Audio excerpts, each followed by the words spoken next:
going public, right? And so when you hear platforms going public, that means they offer their shares for retail investors to invest in the stock market. They put a percentage of the company out for the stock market, and then they allow people to buy shares, and then that increases the value of the company.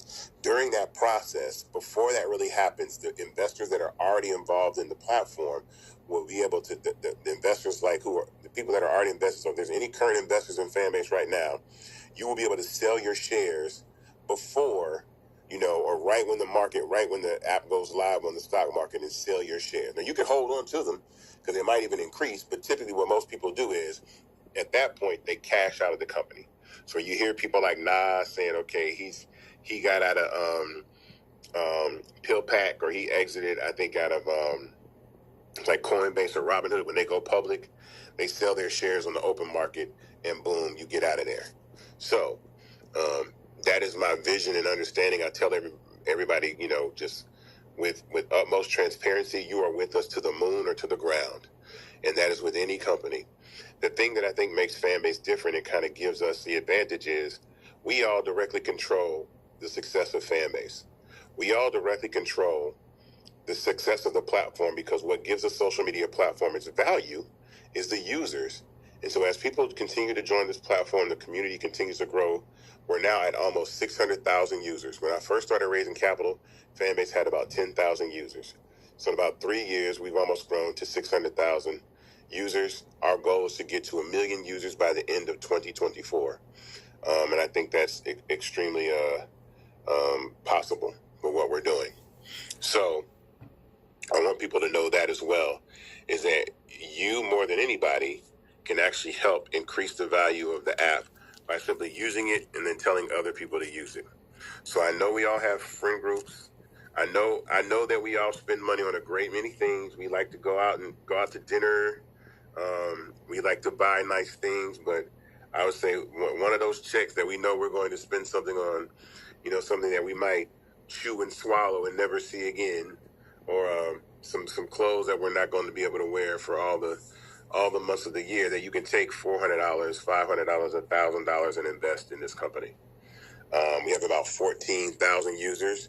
There's also a lot of very creative and influential people that are invested in Fanbase. I do not talk about those people because I feel like that damages the ability for the platform to be able to actually have investors to scale, because some people might not like somebody that's invested in this company. And I don't want to put that out there.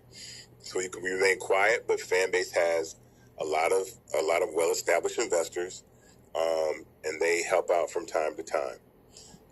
To put some things on the roadmap for what we're doing, what I'm personally doing, and what we're doing as a company to continue this raise and continue to scale, is I will be releasing an episode of Earn Your Leisure. Shout out to EYL. They've been on the app before. If you guys are familiar with Troy and Rashad, they announced Invest Fest this week in Atlanta. It'll be coming back the 23rd through the 25th in ATL. So they're bringing Invest Fest back to ATL. But I have an episode of Earn Your Leisure, I think, dropping next Tuesday, which is one of those opportunities where Fanbase gets, to be seen by a lot of people that don't know about it. I've also appeared on Roland Martin Unfiltered a few times, and there are a bunch of other podcasts and things that I have lined up that I'm doing, because once again, my hands are tied. I can't just I can't hop on Frank Ski or V103 or whatever, and do that. I think there are some opportunities with platforms like the Breakfast Club to maybe do those platforms, which was an enormous, influx of capital that we raised with the Breakfast Club. That happened, and I think there's still ways that I can do that platform. I've had conversations with them. It might not necessarily be a live television interview, but we also know that Breakfast Club is on the web. It's on YouTube, and then that's a place where they can share the link to the raise and the clickable link to the offering circular. So then those are the things that could be done. Now, I'll also say this. You as users and investors, if you know friends that have very popular podcasts or very popular on social media that can give Fanbase a platform and give the Raise a platform to get exposure, then by all means, either email support and let them know, like, hey, I have a friend that has a really good podcast and I think either should be on. I've done some other podcasts that are coming up, but it really gives me the opportunity to share the message. Because when you think about it in the grand scheme of things, we're raising $17 million. I mean, if you get the average investment that we're seeing right now is about $1,000 that's coming through.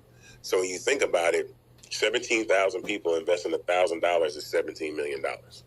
So 17,000 people is not a lot of people, right? In the grand scheme of there's, 40 million African American people in the United States, almost 400 million people in the country total.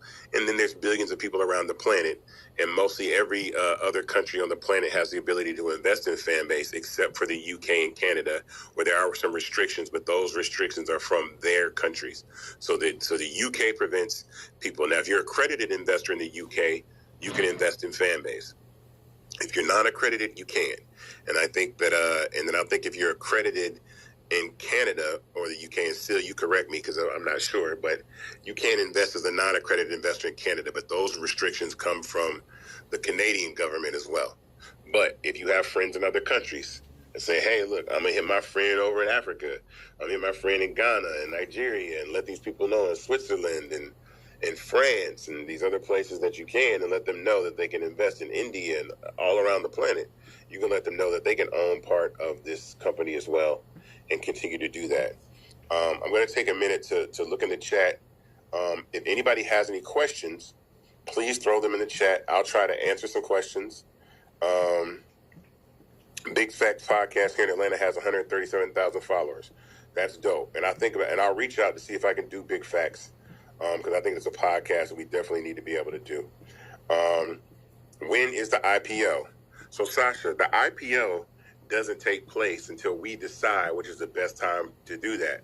So I said earlier in this conversation that typically a company doesn't go public till about 8 years, 10 years down the line. So if I were to say, hey, if you were to invest in Fanbase today, I wouldn't realistically expect Fanbase to go public for at least a minimum of 6 to 8 years. That's the minimum. Like, that's the earliest, I feel like. Think about this. TikTok, ByteDance is TikTok's parent company, and they've been around, I think, since 2015, maybe 2014, and they've yet to go public, and it's almost been a decade.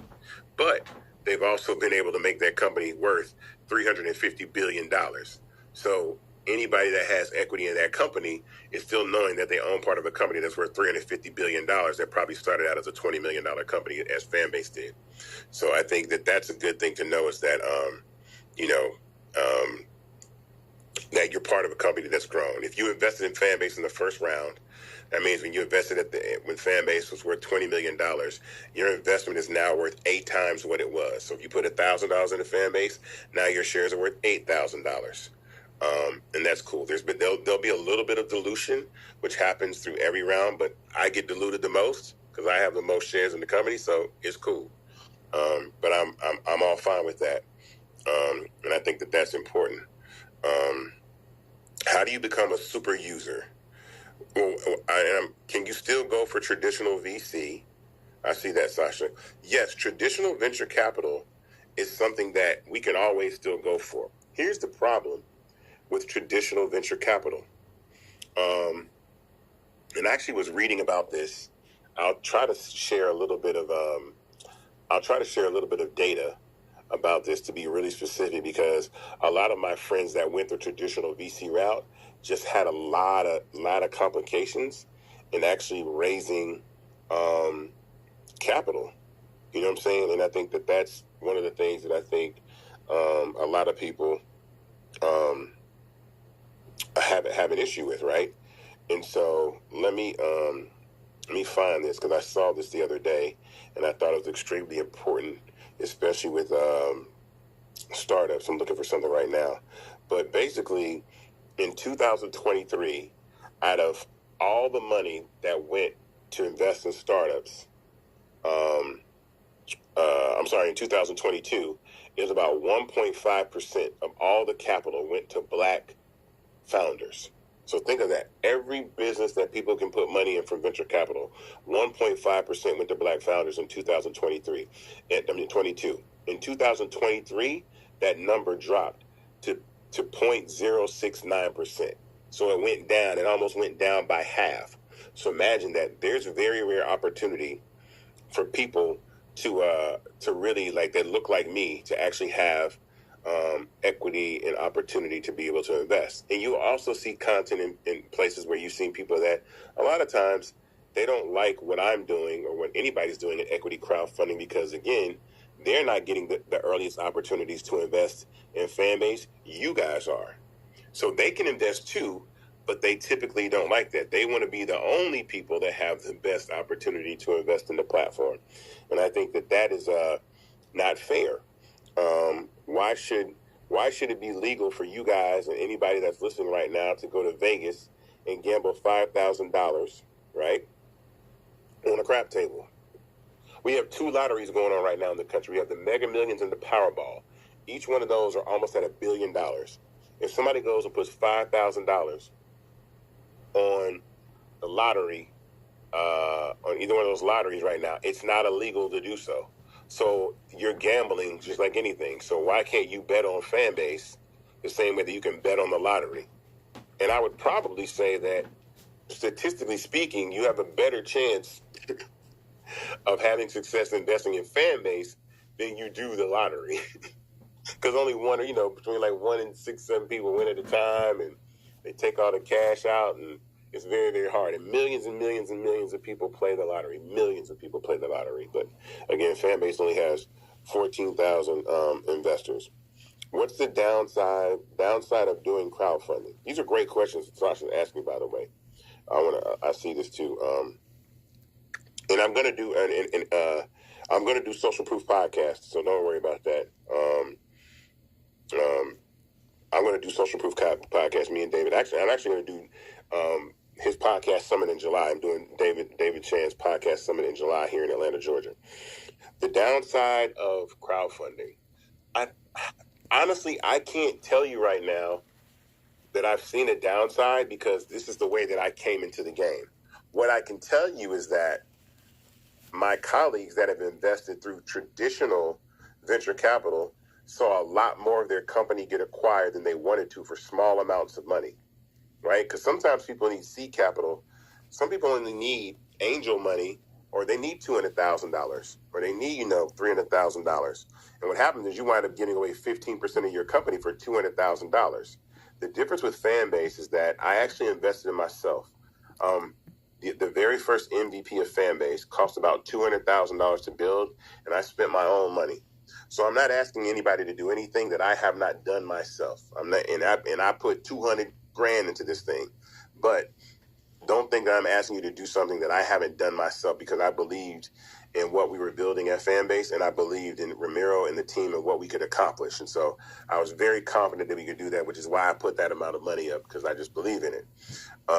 So that's the only thing that all I know is equity crowdfunding. I've never gone that. And then also what happens is these term sheets that happen with VCs are sometimes predatory and leave the founder of the company in a position where the company can be taken control of, or they can be bullied or be manipulated in ways that are not necessarily happy. I think that one of the founders of Fan House said that she would never do crowdfunding. I mean, she would never do institutional investors again because of the way that she was treated by the board and the ability to do that and scale her business. And so I think that was something that is important to me, because I come from the music business, and I think that being in the music industry has taught me about ownership and ideas and money. And so I have a very focused vision of what I want to do. I think that there are plenty of opportunities for VCs to come in and be assets. They have great connections. They have great opportunities. They know things, and they know the pitfalls that a lot of other people don't know. But I've also seen an enormous amount of my friends. I'm saying over a dozen of my friends that have gone the venture capital route and are now out of business. They've been voted out of their companies. Their companies have gone out of business. They've not been able to get additional funding from the VC space. And so I don't like that. I like having my destiny in my own hands, and at least showing and proving to the community that I can be able to build what I say that I want to build and accomplish what I want to accomplish. And so I think that that is important. Again, A16Z helps in raising billions. Absolutely. But here's the thing, Sasha, I'm gonna give you some of that. I'm gonna give you some of that. Tell you a little bit about A16Z. A16Z actually has known about Fanbase, but they invested in FanHouse. So they're the ones, and this is what I mean by saying that, is that A16Z invested in FanHouse, and they put up $35 million. Now think about that. Fanbase has raised $10 million over 4 years, and A16Z put $35 million into FanHouse, and they went out of business in 18 months. I tell you, like, you know what I would do with $35 million?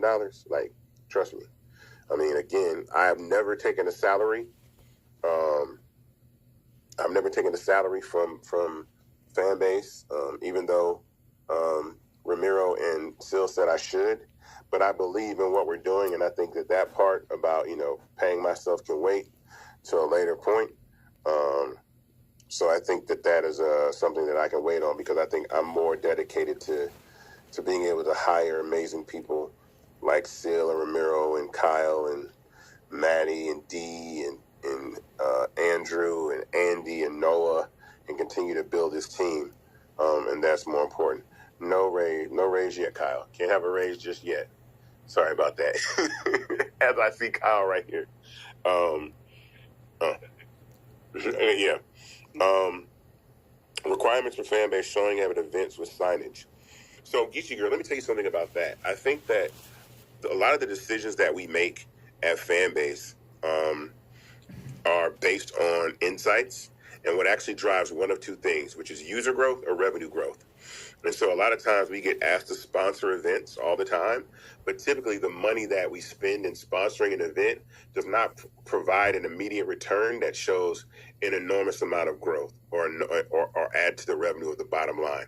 And so even spending that type of capital just to do those things that you're talking about doesn't necessarily fit. I understand why Facebook does those things, or Apple or Coca-Cola, because those are multi-billion-dollar companies, and they have to always continue to drive new users and bring new people to the platform. But at this moment, it doesn't necessarily drive, revenue or growth to the platform by having signage at events and sponsoring events. And I get asked all the time, and I'm like, what's the, and Sil wouldn't even let me do it. So shout out to Sil.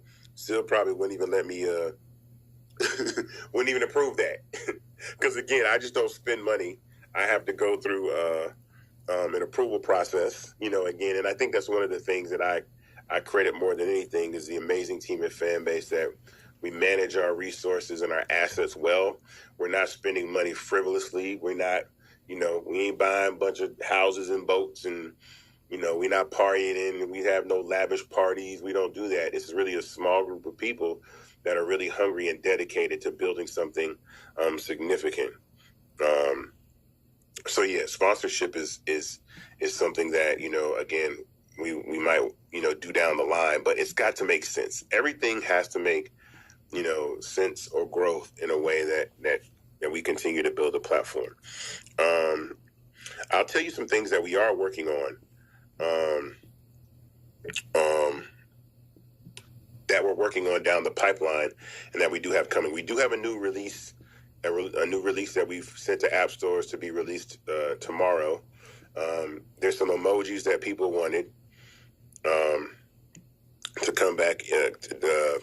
There's some emojis that people wanted added to the platform that we added to the platform that'll be in the release. And then we're working on two really big functionalities. One is live, and so that's a continuous live feed. That means currently, right now, when you go live on Fanbase, you're only seen by the people that follow you. So if you only have 100 followers, it only notifies 100 people, and everybody doesn't get a chance to see your live. I want to change that. So the new live feed, which will be coming in about a month, if you're live on Fanbase, everybody will see that you're live. Everybody, it'll be in a feed. People will be able to swipe through and see that, and you won't be limited by your following. So that's going to help live engagement all the time. And I think that's done. Somebody, Big Skill said, invest so you can get carousels. Absolutely. Sasha, what is the end goal of Fanbase? The end goal of Fanbase is one of two things: to build a highly disruptive tech startup in the social media space. I built Fanbase to be a successor platform to the TikToks and Instagrams of the world. I don't look at them as competition because we have an entirely different business model. So the end goal for Fanbase is to either go public or get acquired, but in a way that returns the maximum amount of return to the investors that have taken the chance to invest and believe in what we're doing. I did this because I want to make the people that believe in us rewarded for believing in us. I don't, it can't be the same small group of guys getting rich in tech over and over and over again.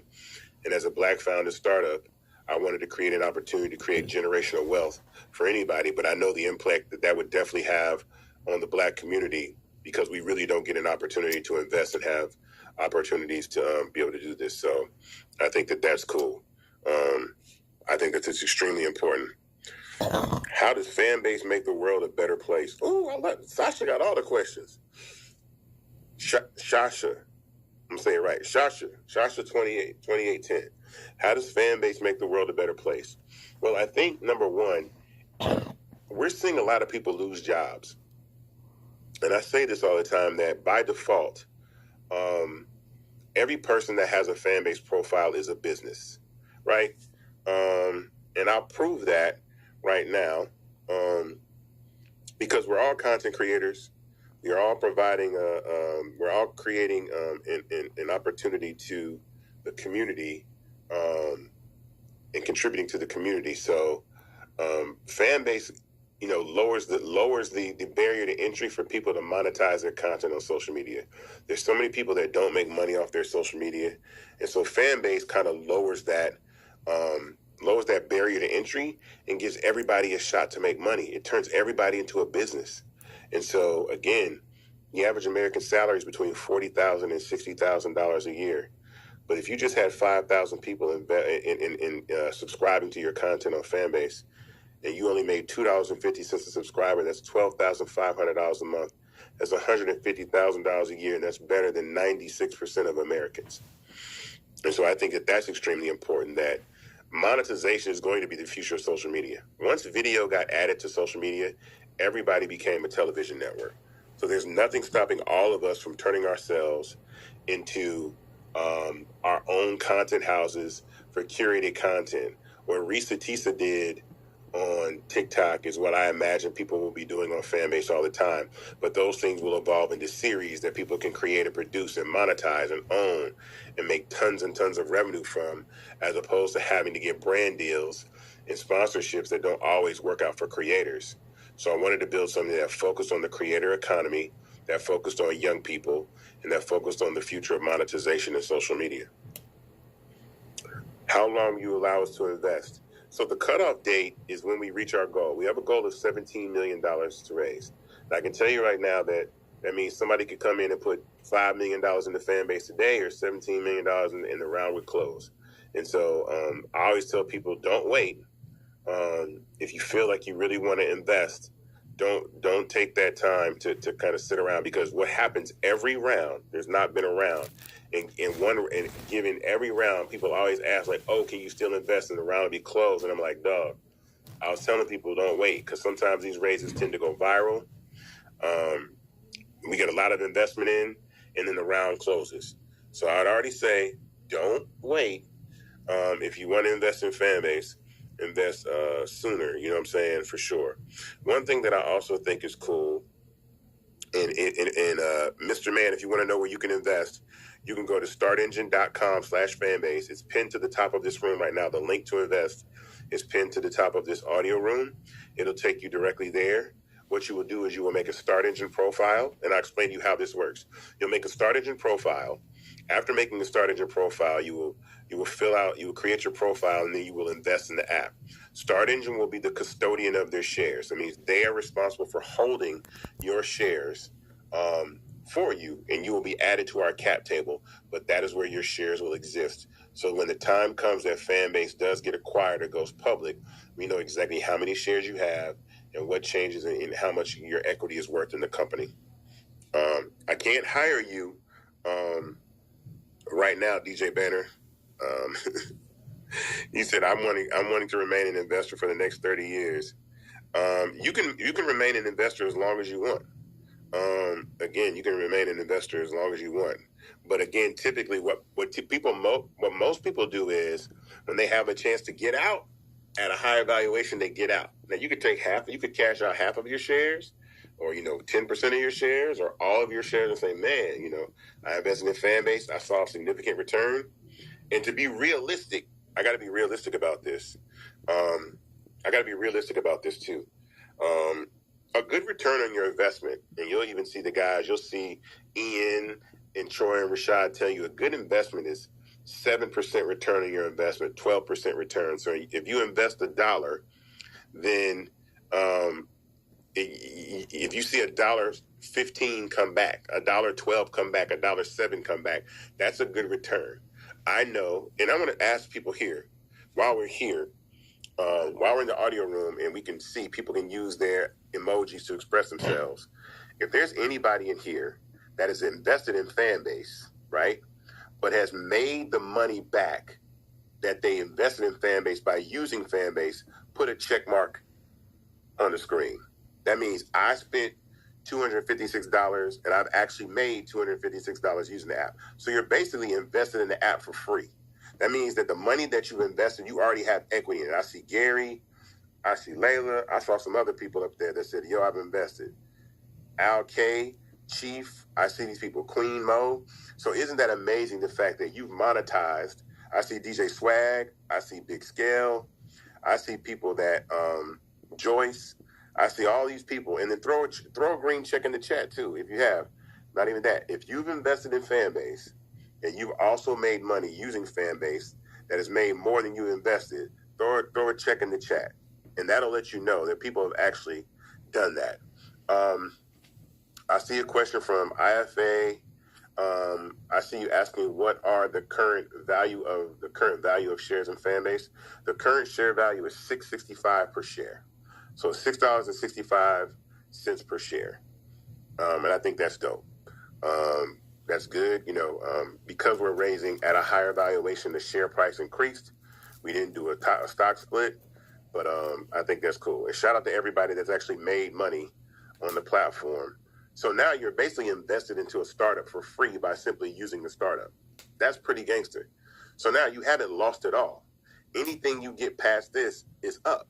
Silver Fox, Toya, Queen Mo, Layla, Gary, Silver, Streets 945. I see everybody in here. I appreciate that. And I think that's significant because people are making hundreds and thousands of dollars a month on Fanbase by monetizing their content. To give myself a little pat on the back and the development team, Fanbase is the first application that allowed anybody to do peer-to-peer in-app purchase subscriptions. So if you see subscriptions on TikTok and Instagram and X, Fanbase invented that. I am the person that came up with in-app purchase. Wait, who did I call you? Toyera, I'm sorry, my bad. I'm the person that invented in-app purchase subscription. So that means the ability to subscribe to someone from your phone using a fingerprint or a face scan. That didn't exist until we came up with that over at Fanbase. And those are the type of ideas that these other platforms don't have. And that gave me confidence to really want to build Fanbase. When I saw the fact that basically young people come in there and come on platforms and give the best ideas and create the coolest things. And then, these platforms just watch us innovate their platforms and then wind up making them multi-billion-dollar companies. I'm like, oh, well, then all I need is the money, because our ideas are fresh and new. We're doing things right now. There are probably some of you that are actually listening to Fanbase right now on your phone or on your desktop computer without even having to download the app. That is something that a lot of platforms aren't doing, but there's some other things with branded audio that we're about to do that you can see. You can even invest in Fanbase from the audio room of the web right now and click a link and go directly to Fanbase and invest. Even if you're listening on the web, you see a button there that say click now to invest in Fanbase. And I think that's extremely important as well. What keeps you up at night? Nothing keeps me up at night except the ideas that are in my head of things that we can build for the company. and the vision that I have for the company. Those are the things that motivate me. This is something that I'm extremely passionate about. I want to be disruptive. I don't fear these other platforms because I've seen firsthand how our community has turned other platforms into multi-million-dollar platforms. I know you guys see that Tubi has changed. Tubi has gone ahead and changed their logo and their branding. They're now going for international expansion. But the foundation of what that company was built off was Black culture, creating all these movies that had got them to a lot of users where they can make a lot of money and continue to expand. And so we've seen that happen with Tubi. We've seen it happen with Clubhouse. We've seen it happen with Triller. We've seen it happen with a lot of platforms. Instagram. We've seen it happen with so many platforms. When we come on these platforms and make them successful platforms, but we don't own any of them. And so I'm extremely confident in our ability to be able to do that. But that's cool. Subscription paywall apps are the future. I absolutely agree. For sure. You own your content, you make the lion's share of the revenue, and you call the shots. And I think that's for certain. So yeah. So this is my town hall speech that I wanted to give. I guess the state of the app address that we're doing while we're raising this. But I tell you, understand that's extremely important is that everybody on this call, if you would forward the link to Invest in Fanbase to 5 of your friends and say, hey, put some shares in this and then download the app and use it. And I always say nothing speaks better for Fanbase than the actual app itself. I cannot say anything better than people actually downloading the app and using it. There's nothing more that I could say better than what Fanbase says by simply existing. And that credit goes to Ramiro and the team. It goes to Valeria. It goes to everybody in the development team that consistently work on this platform. Cammie, Vicky, Santi, Rama, myself, like I said, the marketing team, Keita, Ebony, everybody that works so hard to build and scale the platform. Noah, we are a young, dedicated group of people and energized. So I don't think nothing speaks better than just using a platform. We're sitting right now on a platform that didn't have audio at one point, and I said, you know what, we need to add audio rooms because Clubhouse went from 4,000 users to 1 million users in 4 months, and they raised $100 million at $1 billion valuation. I'm not saying that would happen if Fanbase went from 600,000 to 1.6 million users in 4 months, but it definitely wouldn't hurt our chances of being able to have venture capital come in here and dump some significant money into what we're building. And so I continue to ask you guys to support Fanbase, use Fanbase, but more importantly, tell your friends, and then share the fact that you're an investor. There is a section of Fanbase that if you go to right now, it's if you click on investors, and there's actually some investing assets that you can actually do. I'm sorry, let me go to, if you go down to company and then branding, and then there's some branding assets that you can. I'm going to throw the link to the branding assets, the promotional assets that you can use to show that you're invested in Fanbase. It's a QR code. It's a post that you can share, invest. It's actually a video that you can say you're a proud Fanbase investor and actually post that on TikTok or Reels. So I'm going to drop this in the chat right now where you can get branding assets. Everybody can go here right now and download from here. Is Start Engine a one-liner on the cap table? Start Engine, yes. So Start Engine is actually, you can create an SPV and do that. And so what it does is it helps. I asked a question above. Yeah. So Start Engine is the users that are part of the Start Engine raise are one line item on a cap table based on the way we've established a company. So there's some rules that come into play when you start having large amounts of investors on your cap table, and that regulations happen. But for sure, somebody said Andrew Chin supported Clubhouse via A16Z. Why did they fail? I didn't. I'll let Sil answer that question. Sil, can you answer Duran's question in the chat? I wouldn't say that Clubhouse has failed yet. As long as an app is, to me, an app hasn't failed. As long as you can download it and use it, an app hasn't failed, in my opinion. So we have no idea. So I don't think that Clubhouse is a failure until they disappear. Now, if they close down tomorrow and they raise $300 million, then you can say they failed. But until they're gone, they are not a failure. I respect anybody.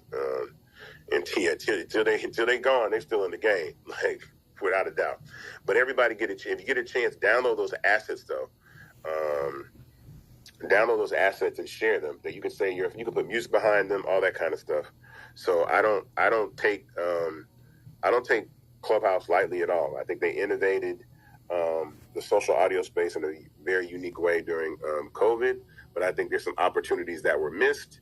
And it's my job to capitalize and see a bigger vision for what social audio is beyond what they did. And that's what we're doing over here. So I appreciate all you guys tapping in. Again, you can go to startengine.com. You can read everything. There's so much information on the Start Engine page. Most of the questions that were asked in here today, even about like what we're using the capital for, who works for the company, why we're doing what we're doing, our current progress, all of those things. You can look at the offering circular and get so much information. And so we'll continue to do these rooms every Tuesday at 5 o'clock throughout the course of this raise. What's next after $17 million raise? I don't know. My goal is to not raise. If it was my way, we would raise $17 million and then have so much revenue that we never had to raise again. That's the ultimate win, is to be just self-sufficient based off revenue and not having to raise. But sometimes companies might want to scale, and they might see a faster way to get from 10 million users to 100 million users. And we raise $1 million or $100 million at $1 billion valuation, or raise $1 billion at $10 billion valuation. All those things are possible. But that's the goal. But the goal is to never raise again. I'll say first and foremost, after 17 million, I don't want to have to raise any more money. You know what I'm saying? So, but I definitely feel that we're not very far from being a $1 billion company. I think we're right on the cusp of being a $1 billion company now at $160 million valuation. I think we're right there. And so I think that this round will give us the opportunity to do so. So thank you, CEO Push. I'm confident in Fanbase. I'm, again, this is what I do. I don't really go outside that much. I do Fanbase and then I go home. So this is definitely an opportunity. If you had a chance to listen to this, send this to your friends, share the link to the raise, tell everybody. Thanks for the suggestions on the podcast. You can always shake your phone and send in suggestions of where you think I might be able to actually go and talk about Fanbase that are legally compliant. We'll sift through those opportunities if you know some podcasts, and we'll say that as well. But until then, I'm going to sign off, go home and work on some more Fanbase stuff that I have to do, and we'll continue to host these rooms. So thank you guys again. Remember, startengine.com/Fanbase. The minimum to invest is $399.